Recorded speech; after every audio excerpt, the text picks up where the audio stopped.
Hello everyone, it is your favorite man-made disaster, Keki here, and it's that time of year again where artists all around the world gather their original characters and display them for all to see. Yep, we're talking about art fight again. My last art fight video was posted not too far back, and since it actually had a bunch of information on actually submitting characters, I'll be skipping over that for this year. If this is your first time participating in art fight, please head over and watch that video if you want a walkthrough on how to submit a character to the website. This year, I'll be focusing on the more creative side of your account creation, decorating your page. Most people who decorate on the site tend to make a small donation to the website to actually access its code to make their page look more unique and cool. Now, me personally, I don't know anything about coding. Really not my specialty, all I do is draw. So if you'd like more information on the coding side of profile decorating, I'll leave some links in the description if you want to try that out for yourself. Anyway, decorating your page is completely optional. Most people I ask about this just do it for fun, since nowadays pictures and GIFs can explain more about an individual artist than a bio can. Plus it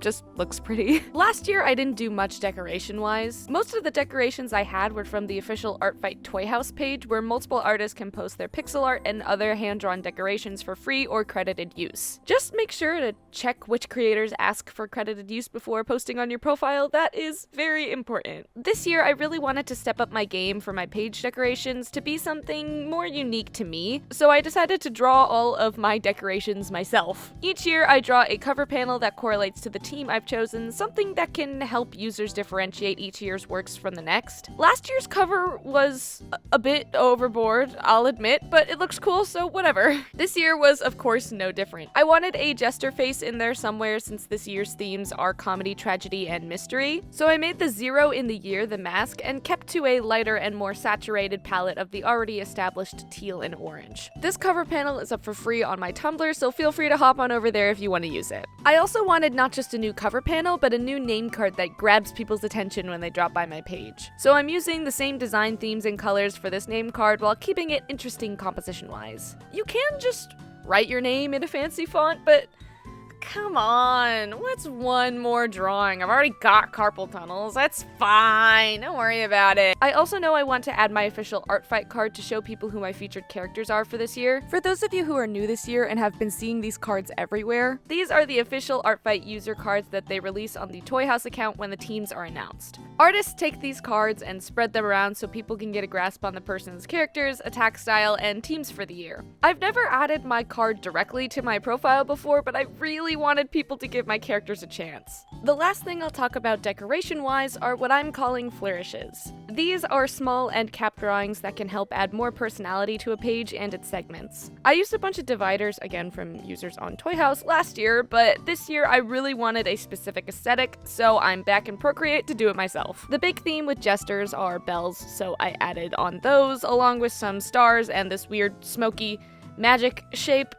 I don't know, man. It looks cool and fits the intended purposes, so I'm keeping it. Now that all the drawing is out of the way, I bet you are dying to hear how to actually implement the things I've shown you. So let's start first with the cover panel. Let's use my Sona's already submitted character picture as an example. Head into your character settings and head to images. This is also the place where you can add more images to your character's profile. Scroll all the way down to where it says edit and reorder character images, and edit the image that you selected to be the character's main profile. Ignore the main image since all we want to do is change the thumbnail. You will have to redo your thumbnail image, so make sure you have that original image on hand, as well as the cover panel. Resize your thumbnail, then click on the Choose File button under the Border Decoration segment. You should be able to select the cover panel we made and adjust your thumbnail accordingly. You can then hit Edit Image, and the cover panel will now be on your thumbnail. Before leaving the page, make sure you scroll up to the Select Thumbnail Image section and hit Submit. I'm genuinely not so sure if this does anything, but it's best to be safe than sorry. Now for the page decorations. All of my decorations are inputted using image links from third-party websites. When you post an image to a website, your image can be transferred using a link. To access this link, right-click your image and find the Copy Image Address option.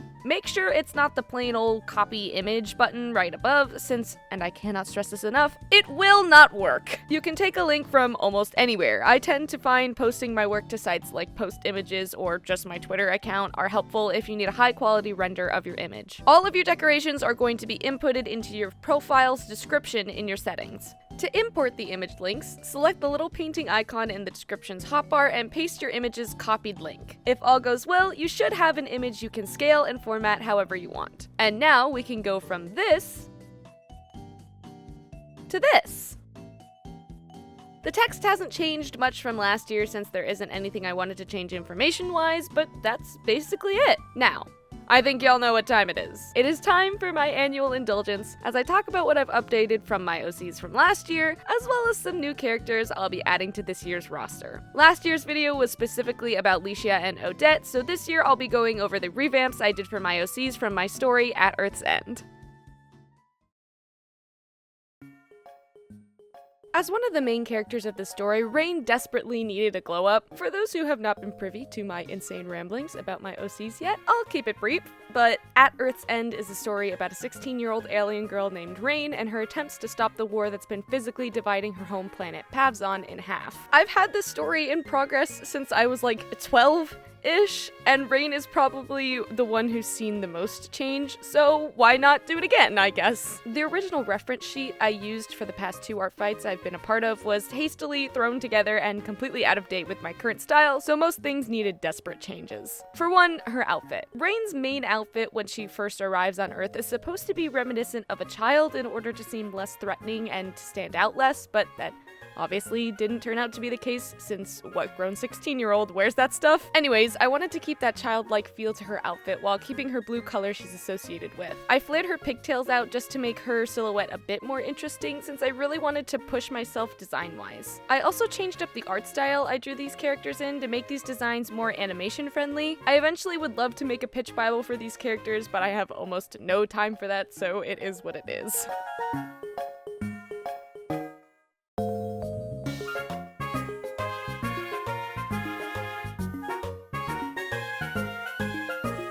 Devin has had almost no changes from his conception until now. Well, except for getting rid of his shorts. I hate those shorts. I don't know why I put him in those. He feels like the constant in the development of these characters, so the only thing I really wanted to update was the art style and the details on his jacket. His main appeal was that he was supposed to give off that sort of early 2000s to 2010s cool guy aesthetic with a leather jacket and fingerless gloves and the beanie. The design is very of its time, but I do kind of like it still, so he's staying the way he is. I still wanted him to exude that kind of tough guy persona in a way that communicates that he can still hold his own in a fight while being some sort of socially awkward.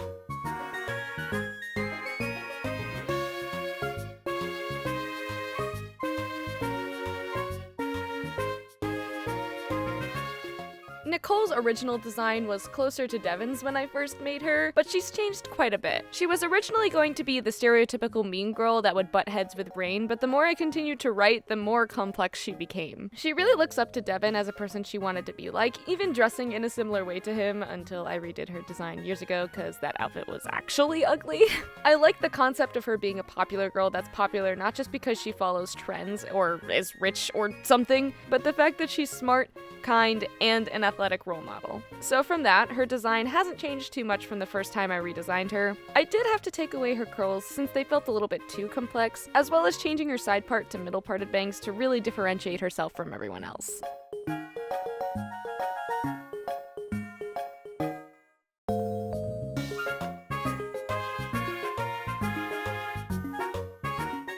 The only thing that really differs for Lexin from the previous year's reference sheet is his build. I wanted him to be much beefier to help with the silhouette problem I was having with the original design for these characters. Lexin is probably the most complex design out of the characters I have for this story, so simplifying his clothing and making his build more recognizable was my goal in making up for that fact. I made his shoes chunkier than they were and giving him looser pants because I'm genuinely not so sure why all of these guys had skinny jeans. It bothers me now, but it's not really that important.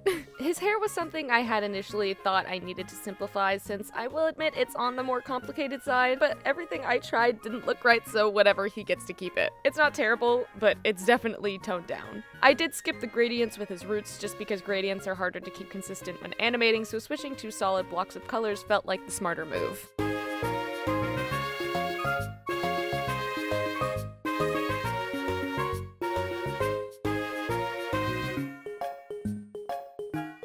Chrissy's stature and body type was the most significant change. I will admit I had a bit of an issue when it comes to making iconic silhouettes, so shrinking Chrissy down and making her a bit fuller than she used to be is what I ended up deciding on. I gave her pointed ears and changed her profile to be more unique than the others while making sure to keep her freckles because they're so cute. I did not want to get rid of them. I did change up her battle outfit quite a bit. Keeping the hat was a must since she's had it ever since I created her, but the rest of the outfit felt too complex and not practical enough for movement in comparison to everyone else's clothing. Her base outfit stayed pretty much the exact same since I really didn't feel like changing it at the moment. Maybe she'll get an update someday, but right now I am just too attached to the established design, so she gets to keep it.